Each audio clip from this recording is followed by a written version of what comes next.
जय जगन्नाथ सांग मैंने देखो मुझे बनैबी सुजी बेसन चिल्ला तार बैटर तैयारी करी सुजी बेसन आ दही को दही और पानी दे एकाठी दे गोलिकी 15-20 मिनट रखीदे रेस्ट में तापर आपण तादे देवे पियाज कंचा लंका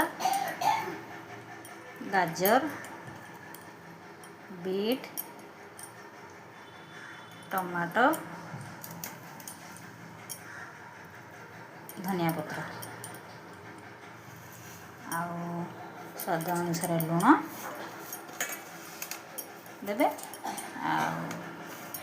हलदी टिके देवे कलर पाई सब देकरी